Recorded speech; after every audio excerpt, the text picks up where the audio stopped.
Yo, people. I'm starting this podcast by myself because my co host is fucked off for some reason. So, welcome to the Built for More podcast. Oh, no, she's here, look. Here, hydration is key.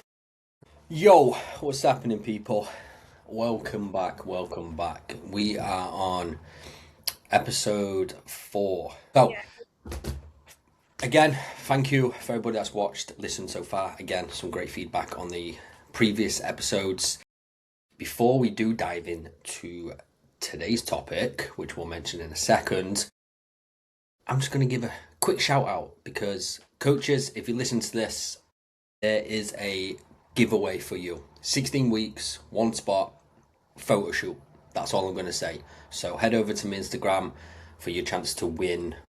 Essentially, usually typically costs over 1,500 of worth of investment. So you can get all that covered from me and get some fucking great results and lead from the front as a good coach. So go onto my Instagram, have a look, enter. Anyways, let's dive into this week's topic. Essentially, we're going to do first time bodybuilding. We was going to do bodybuilding in general, but with working with more first timers and Devon doing a first timer not that long ago, it only made sense speaking about first timers bodybuilding, especially within this industry and how more popular it's becoming, because a lot of people want it, but maybe don't understand the reality of it. And then there is people that want to do it and then want to know kind of the ins and outs of, I guess, what to expect, right? Yeah, so I'm going to have my input, I suppose, from an athlete's perspective. Somebody that competed, when was it now? November. What, your Year and a first? half ago. Yeah, year and a half ago. Yeah, I mean, we'll discuss this more throughout the podcast, but my first time experience was maybe different to a lot of people in the sense that it actually wasn't planned for. And so my expectations were maybe sat in a different position than people that maybe have had this in their vision or their goal for a long time or and ahed about dabbling in the sport. But yeah, I'm still going to give my honest reflection.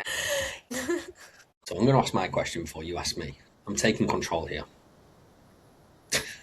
My question was going to be, like you mentioned, in regards to essentially getting thrown into it in the deep end as such, and it wasn't really planned compared to, because it was only a couple of months in between before then you went and did your kind of second prep and the other shows.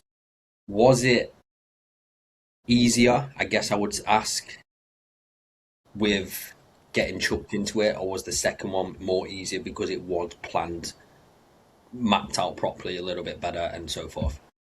No, I think that's what I was trying to say when I lost my wording.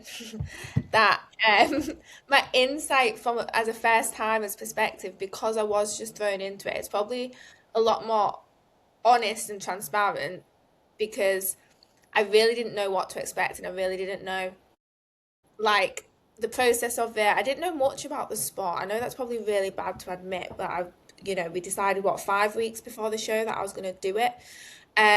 So I think that was a positive thing in the sense at the time it was positive. At the time I had very little expectations for myself. I just wanted to enjoy the process. I'd enjoyed my photo shoot prep so far and I didn't want that to end. So this was the next thing to continue that process. And I was loving the process. So for me, it was just like, yeah, great, an extra 5 weeks of pushing myself. Like that's all my mental thought process was around that. But then and even like the expectations coming into show day, like I found the whole day hilarious at the time in terms of like the tan, all that experience because I really didn't know what to expect. So I just absolutely loved every second of it. I found it a bit crazy, really energetic, really just fun. Um, but looking back on it now as like a year and a half down the line, was that such a good way to go into my first show? Potentially not to an extent. Because I feel like actually, yes, I did well. I got a second placing and things like that in my first comp, but things like, and this is again because I'm not plugging myself here, but going into posing coaching and like I love doing that and I'm really interested in that side of it. Like when I look back and even my posing in my first show, it was pretty atrocious, and I think that almost comes across a little bit disrespectful towards the sport that I went into this with very little knowledge of what I was actually going into, very little preparation for it, very little, not respect for it. I do respect it. I respect the athlete, and I did anyway. But I felt like I just found it a bit of fun. And I realised it's not really a bit of fun for a lot of people. Like, a lot of hard work goes into it. And yes, I worked hard, but I didn't probably emotionally and mentally come at it from that angle. And looking back now, I wish I had, because I could have, yes, I did well, but I could have done so much better had I like known the expectations, had I known what it really takes, had I known more what I was capable of, and had I known how to execute things like that better on stage, like with my posing, with everything else. Like, I don't know. I wouldn't do it any differently in the terms that I loved it, but Yeah. Well, I think what's good that you mentioned there is because when you first spoke about it, saying that we just done it, and I think people will think, oh, well, that seems easy enough, just get thrown into it and do it. Please understand it's not that simple. Like you said, we planned for a photo shoot first, so you was already at a point of when we did speak about it in a position where you could do that in that time frame. I think it's important to get that because people will be like, oh, I can just go do a few weeks. It's not like that simple. Of course, you had to be in a certain position. Yeah, so well, that's your background there then. That's yeah, a I guess. fantastic question. So I'll let you move on to your question. Well, it kind of relates to a similar thing because obviously you've just said we had the conversation before deciding to do that prep 5 weeks out, like if I was ready basically, and if you were prepared as well as a coach to like put your name to that and your brand into that, like as an athlete on stage, your first female athlete as well. So like we wouldn't have done it if we didn't feel I was in a point that I was ready. But I guess how many times as a coach have you or do you have conversations with either clients or in consults or just people in the gym where like they chat to you like they're buzzing because they'd love to compete, they'd love to do this, love to do that. And at any point, do you just sit there and think, when they're telling you all this shit about what they're currently doing, whatever, do you just kind of sit there and think, yeah, you really shouldn't be thinking about competing? Or like you're sat there thinking, no, this isn't for you. Like, does that happen often or? It's a hard one to answer because it's not a simple. You shouldn't be doing it. Or you should be doing it because with everybody it starts with a thought process. Do you know what I mean? So it's not a straight answer to give you, but there's so many angles where we can go into this and discuss. The conversations that I do have with most clients, and the thing is, before I kind of dive into that, I don't want this episode, I guess, to come across negative because we thrive off building, and there's always a positive side to it and there's always a negative side to it, and we don't want to come across the negative side to it because we know it's brought us a lot of positives more than it has negatives, and I don't want to put a negative spin on it, but I ultimately do have to be brutal in some ways when I do go into some of these points that too many people, and this is probably the biggest conversation I have, are going into it like they've been an athlete for years. And it's not the case of that. It's expectations, So many people going into it like it's a new fashion parade. Okay, it essentially is a beauty pageant, isn't it? You and your fucking in a tan naked.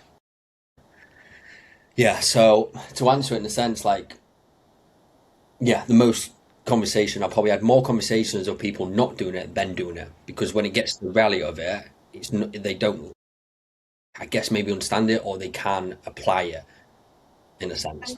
Going back to kind of what you've just said there, like expectations and what then, this is quite a black on white question. This isn't so much opinionated, I guess. What would you say is like the base level of lifestyle, of training, of nutrition that people need to have if they're even considering to step on stage or go into a prep? Like, what would the bare minimum be that people need to be working at already? Stick to a fucking plan for months and months. No, but bodybuilding, this is the thing, bodybuilding isn't a magic trick. It's not a magic pill. You don't have to do anything crazy. So, someone's trying to ring me. I wonder if that's... Fuck, I do apologise, people. We're getting phone calls in the middle of it. Jesus Do they want to Christ. be on the podcast? Guest appearance? Yeah, it's a surprise. Hello. Sorry about that, people. We do apologise. Moving on. What was the question again? I've lost my train. Baseline of where people need to be if they're even considering doing a prep. Yeah, so yeah, they follow a plan for months, right? And I know that sounds very basic, but it's true. If you don't understand the basic fundamentals, like I always say to my clients that potentially want to go into it or really want to go, yeah, I want to go into prep, I want to do a show. Well, if you can't stick to your nutrition, your training as a general lifestyle, then don't think a prep's going to change that. But then there's the counter argument to that. I suppose that people think it is. People think suddenly they need a more specific goal. They need to go into an intense fat loss phase. They need to be able to stick to something, don't they? Like people say, yeah, but if I actually have like an end goal and I actually know what I'm working towards, I'll lock in, I'll do it. Cool. So that's where I end up with most of my clients, like you do see, either get results in general, whether that's fat loss, building muscle, whatever the position you're in, or the biggest one that I do with most of you, like yourself that did it, like a few others that have done it, and even myself, do a photo shoot to test yourself. See what position you can get in because you get a better understanding of what it takes to get to that level. And by the way, most people do a photo shoot, still don't understand that there's another fucking 10 levels to get to a bodybuilding stage lean. But it gives you an indication of where you're at and your capabilities mentally, physically, and emotionally. Yeah. And I agree with what you've just said and like obviously having that base level. But I suppose this is when, and again, we don't want to give the wrong impression, but this is when I feel like I agree with it, but obviously for me, I can understand where people come from when they say they need that really intense, clear goal in order to lock in because I never followed a plan But until, okay, but no, I'm going to go off back of that because this is the big difference. yeah, You understand quality of nutrition, okay? okay. You understand training intensity. You don't miss a beat. You're consistent. You have been for several years. How can I not miss a beat or miss a beat if I'm not following a plan anyway? But what do you class as a plan? Like before I went into, and yes, the photo shoot prep, before I went into the photo shoot prep, for years, what, about 3 or 4 years, I didn't have a training program and I didn't have a calorie. So we'll go back off that again. You did have a plan. What you didn't was have structure and clarity and direction. That's the difference. Most people, if you're clued up in decent nutrition, decent know how what training intensity looks like, hit your cardio, hit your steps, and you do that on a day-to-day basis for months in, years out, yeah, you're ultimately going to be in a different position. But then what took you from where you was, that's, how many females look at you going, oh, love to have your physique. I've then taken you with the clarity and direction and the structure and the phases of what that roadmap looks like to go, that's the next level for you now, which then comes in the programming, when to push, when to pull, etc., Yeah, etc. no, and I get that. I'm just kind of So expanding. most people, what I'm saying is, they don't have that knowledge already in order to take that to that next level. So what I'm saying is, people can't even stick to. I'm thinking of a few clients in my head where, oh, I can't do this, I can't do that, right? So already there's excuses. Nutrition, I don't think I can eat all those foods. I'm scared of gaining weight. So there's mental blocks already, but you want to go into a prep where you're not going to like a lot of things, where you won't like how you look a lot of the time. I'm sorry, that's the truth. Because when you get flat, when you get lean and you feel like, oh, I've not made progress, I ain't got that much muscle. Yeah, there's a lot of realization that you're probably going to realize when you go into it. So go Okay, back. Go on. sorry, go on. No, go on. Well, I was going to say off the back of that, then, what do you think is one of like the biggest adjustments or shifts um athletes, first timers have to make when they go into prep then? In what sense? Like, what do you see? Like, take me and Jacob, either the people that you've done it with. Like, what is one of the biggest shifts that we have to make mentally, physically? I'm tapping my head, but I've realised the listeners can't see that. I'm pointing to my head for the listeners. Mindset. Yeah. What I mean by that is, you could be really good at training, you could really be good with nutrition, you've been consistent, and you've got somewhat progress, and you think that's the next level, which is great. But it takes another mindset after that because, again, conversation I've had with clients, and I've had to tell them it's not for you.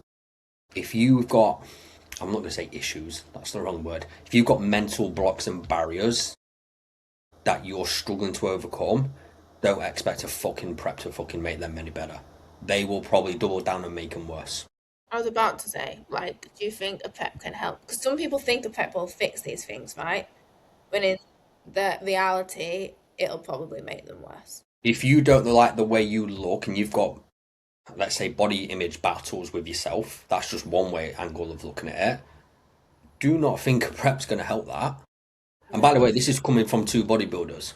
And And even from an other perspective, even like going back to like not being able to stick to a plan, like again, just having a prep, that's not going to suddenly make you way more accountable. I think people think like they struggle with accountability, they struggle with discipline, so doing a prep will make them more accountable, more disciplined. Like it will if you do it successfully, but it if you've got other issues like you've said, chances are putting that extra pressure and going to that extreme is actually only going to trigger them and make them even worse. yeah, 100%. Okay, then, but from a coach's perspective, this is going to be quite a hard question, I think. But how do you kind of navigate this or work around this then? Is there any point through coaching clients through this that you have a bit of a, this is starting to impact them negatively now, or I'm not sure about that? Like, is that, how as a coach do you oversee that? What, whether they're basically ready or not? If they're ready, but then also like mid prep, like if you can tell they're starting to maybe struggle or they're obsessed, they're getting very food focused or they're, I don't know, like, do you, can you Well, manage and navigate that or well, first of all, I don't think you get through mid prep and realize that. I think because if you're in it, you're in it. I've never personally, like with you and the few, like Jacob and even Harry and myself and whatever, never got through mid prep and then found battles. It's more of the momentum starts to take you. It's more of the beforehand where you can tell telltale signs whether they're going to be ready. Okay, again, won't name names, but there's a few clients out there myself where it's been a thought process for 2-3 years. And if you've been having a thought process for 2-3 years and you've had different coaches along the way, and you're still saying it and then not actioning it, and then I see what you're like within your plan. You can't stick to nutrition. There's always an issue on every single week. There's always an excuse every single week. You then start to show a lot of barriers that you're struggling with mentally. Why the hell am I going to put you through a prep? This is not going to happen. We need to solve or look into and dive into the barriers that are holding you back mentally more than physically. It's never a physical unless they're not ready in terms of physically. The look's just not there. They haven't got enough muscle. They've got too much body fat. We need to go through just general fat loss phase, building muscle phase, and almost, I don't like the word prime you to be in a good position, ready to ever even start to look inside a prep. What are you laughing at? you don't like the word prime and I've been saying it lately. No, I hate it. This is Yeah, fucking you don't body. you don't What? look at any of my social media posts. No, you don't read a single thing I put on Instagram, but I've been using it. Prime No, phase. I call it foundations. Yeah, well, I would have, but I knew that's what you called it. I didn't want to Yeah, call but it prime is just a bodybuilding lingo. I call it building the foundations in order to go to the next, setting you up for the next one. prime phase. So yeah. Anyway, um, speaking of Instagram and social media, then I suppose that moves us on to the next topic. Couple of questions I have about this one, and I feel like I'm just firing you questions here, but hey. How much do you think that like at the minute in this world of TikTok, Instagram, social media, how much do you think this influences first timers, athletes in general, and can it be good? Can it be a bad influence? Because I know there's pros and cons. Yeah, there is. I think it influences people more than negative. And again, I know we don't want this to be negative, but I do. I don't see people being influenced. Well, no, I'll correct myself there. People are influenced first of all in a positive way because they're going, "Oh my god, that's amazing." I think you're a big one for females from that. Like most of my females have probably looked at you and gone, "Yeah, that's what I want to do next." So it does start with a positive, but then the reality is, I've had my girls try and start, just getting consistent before they even think about going into a prep, but then the comparison comes out, Okay. and actually, that's just made me think. I've had females compare themselves bad and good. So they're like, oh no, I'm never going to be like that. I've also had female clients tell me that they'd do better than X, Y, and Z person who stepped on stage when they've never been through a fucking prep. You can't say that. What you see on social media is not what you see behind the scenes or the ultimate package on stage. So please don't tell me you're going to beat them When you've never even when seen a fat loss phase through in your life. you can't even stick to basics throughout a week. I think for me, from the athlete perspective, I agree. I think there was parts of social media for me when I was going through a prep that I loved seeing. So I found some of the content around competitors, around other bikini athletes, I found it inspiring. I loved watching it again from a posing perspective. I loved seeing all different posing, obviously. I liked all of that, and I follow quite a few athletes that are up here. But then I think that's where, for me, a negative came in because I was comparing my journey as a first timer to athletes that had been doing this years. And I was like loving all their content and loving looking at it. I found it aspirational, and I still do. But I think at that moment in time, I was then looking at my own check-ins, going, "Oh my God, like what am I doing?"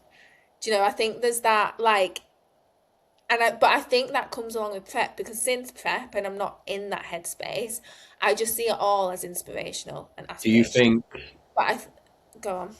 do you think that's more of a female thing though? No, I feel like it's more of a feel thing, but also a prep thing. You get to a point in prep where you do dislike, like you've said, how you're looking, and I think you'll never. No, no, no, no, no. I get that. Yeah, we'll probably always judge ourselves on how we look, but you're saying it from a point of view, you'll judge how you look, but also compare yourself. Now, I'll be honest, as we've had conversations, I struggle to understand the comparison bit because I've always said, I don't know, I've never looked at other lads, bodybuilders, and compared myself that they're better physique. I've been judgmental of my own progress because it's my own journey.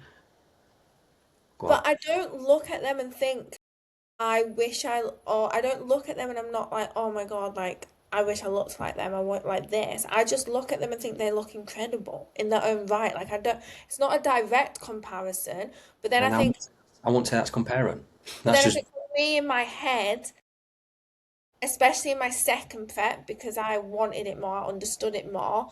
I was quite sad that because I'm looking at these that have years on me and where they are. And I think I started to compare because I started to think, I wish I'd started it earlier and where could I be now? And that's when the comparison creeped in because I'm just like, I'll probably never get to that level because I'm not going to be doing this for half as long.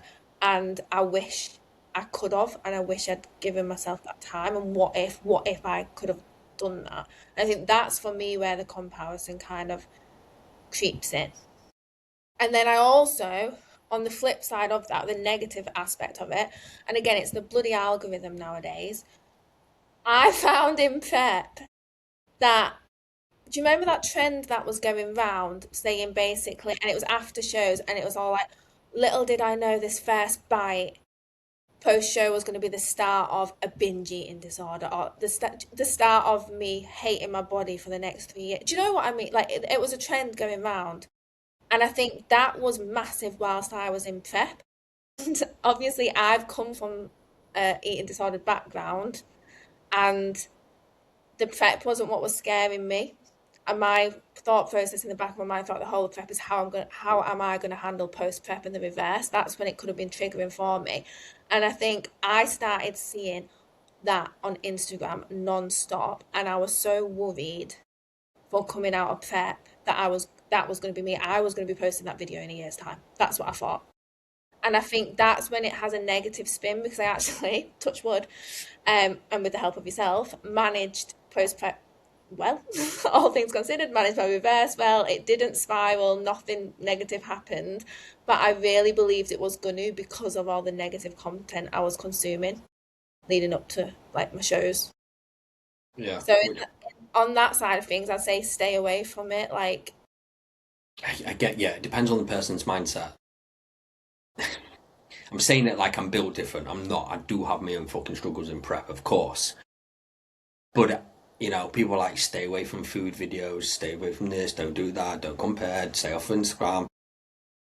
I just run my day as normal. Like if I want to watch a food video, yeah, I think I probably, like most people in prep, become more food focused. I think that's normality in some extent, right? The way you're dieting. But if I see like food, like you said, I love it. I'm like, oh, looks banging.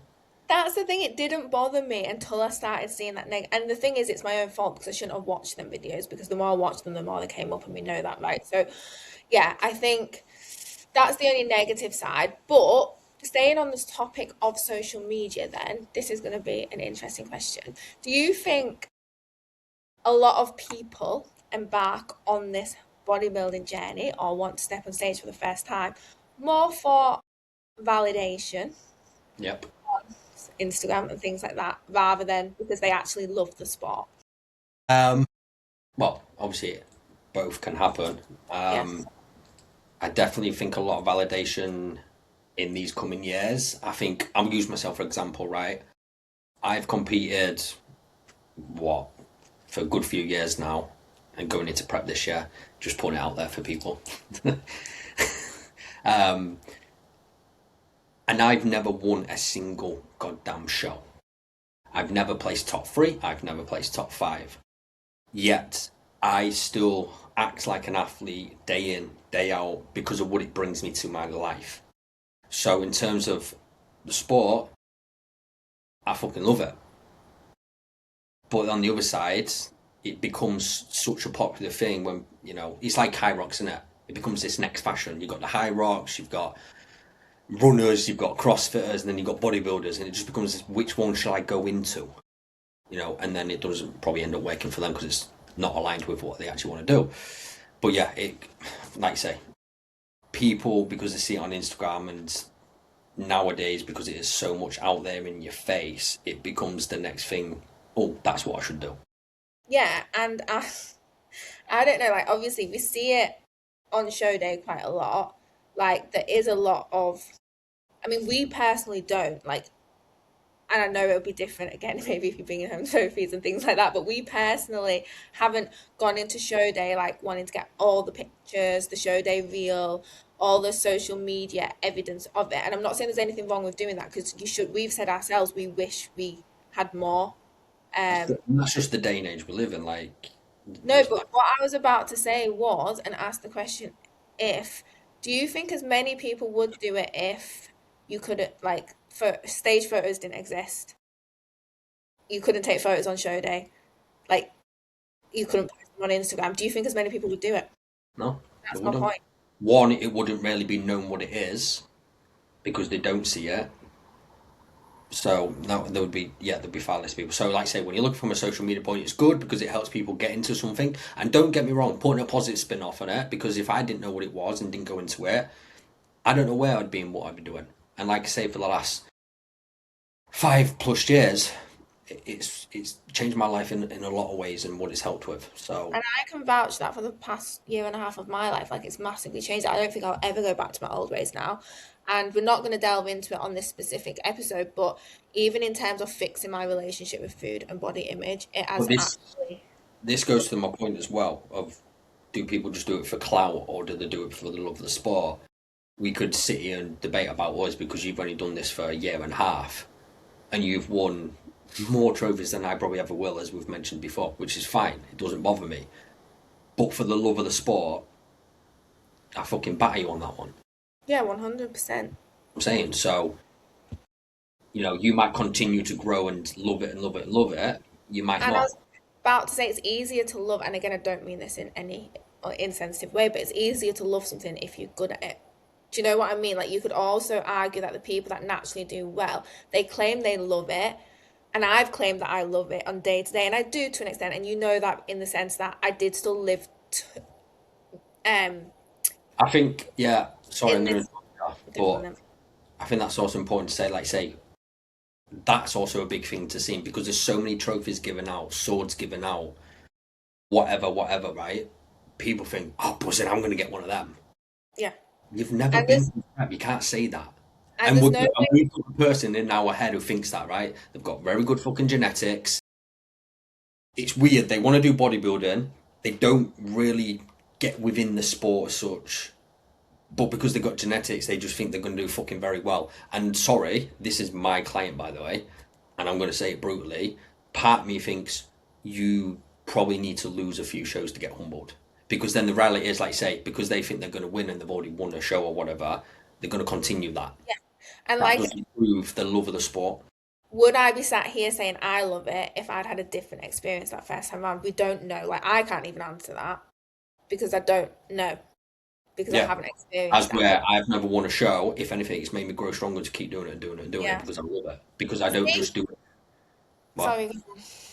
I don't just do it for the trophy. Don't get me wrong.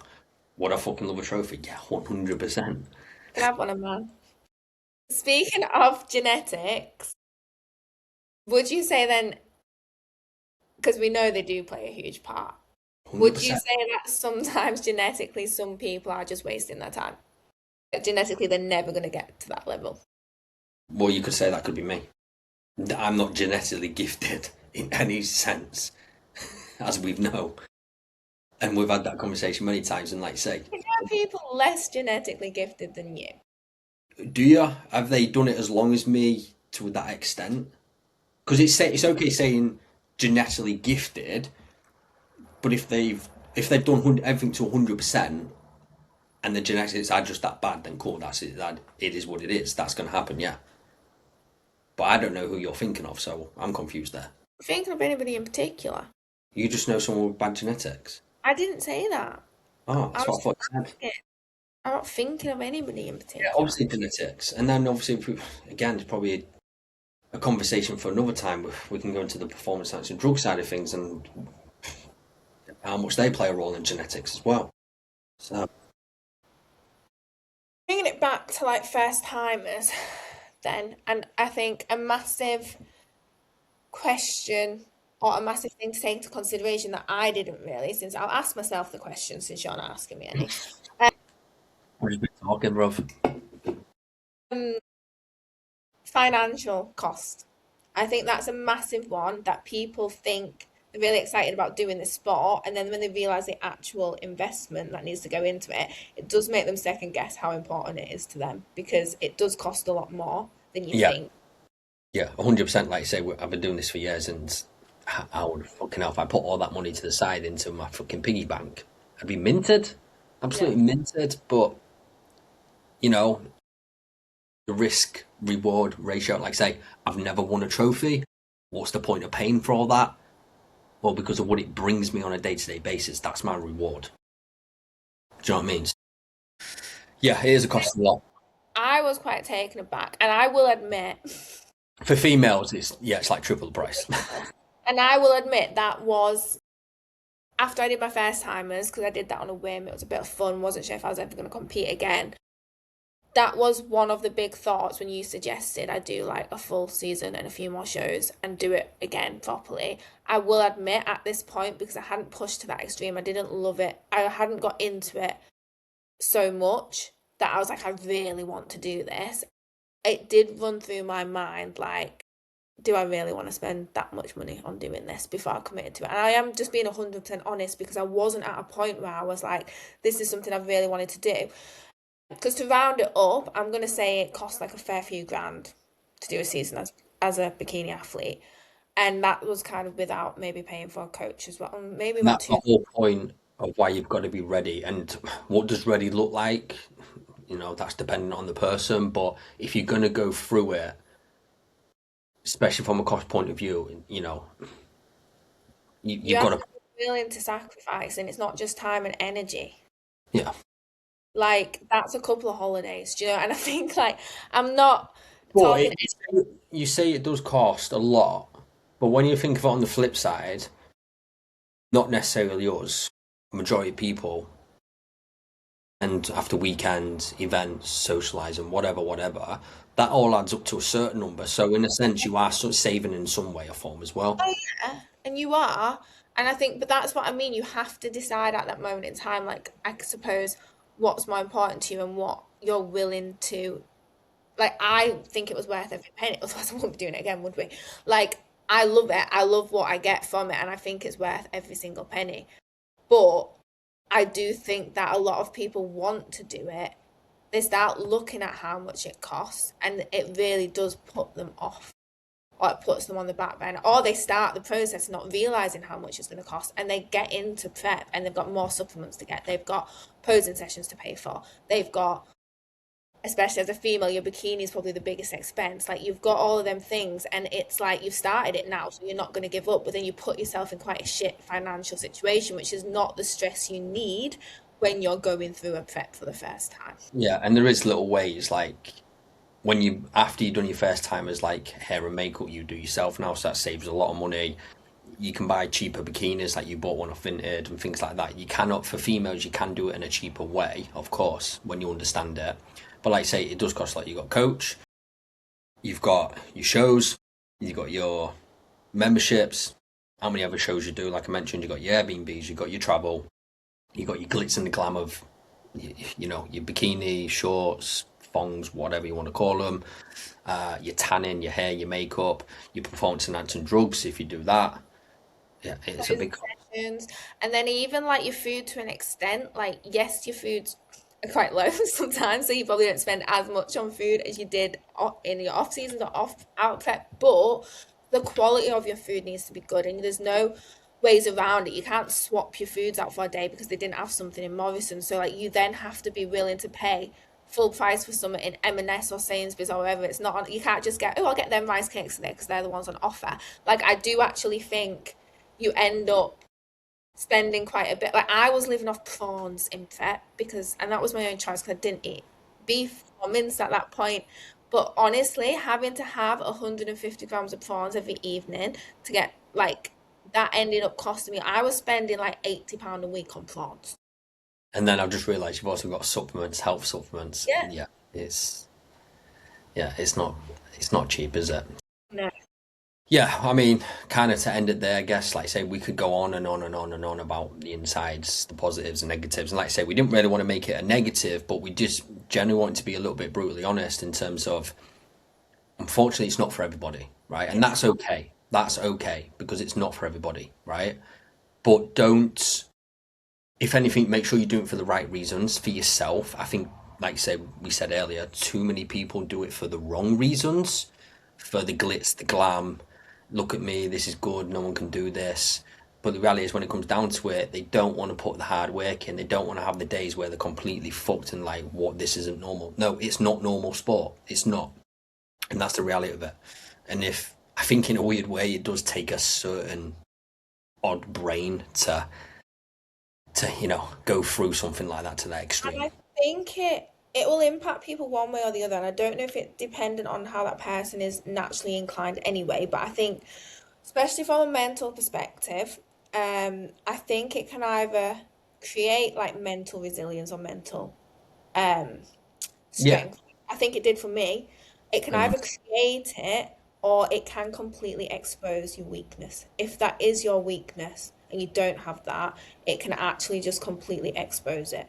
Yeah, And I my think, biggest thing is, like, say, making sure you're ready and do it for yourself. But what I mean by making sure that you're ready is, again, life's never going to be straightforward. You're never going to be fully ready. Life's going to go on. Like, right, we'll use us for example. We're in the middle of buying a fucking house, right? And we're about to start prepping X amount of weeks. We've got a couple of holidays, we've got a couple of events, we've got other bits and bobs to do with work and a house in the process, and we are start to doing prep. Now, I've had a conversation with a couple of clients going, I don't think I'm going to do prep this year because I'm in the middle of buying a house. That's the difference. So they're already putting off because something's there. Now, that's not going to change. But when I say make sure you're ready, it's more from a mental aspect in terms of if you've got not issues, make it sound like weird people, but if you've got barriers, setbacks, and problems mentally that you're facing and not dealt with, please understand a prep will only expose them even worse, and you'll probably come out of that even worse. How many people did you speak to backstage and after show day, and how bad they was fucking post show mentally because they didn't deal with what they needed to deal with there and then?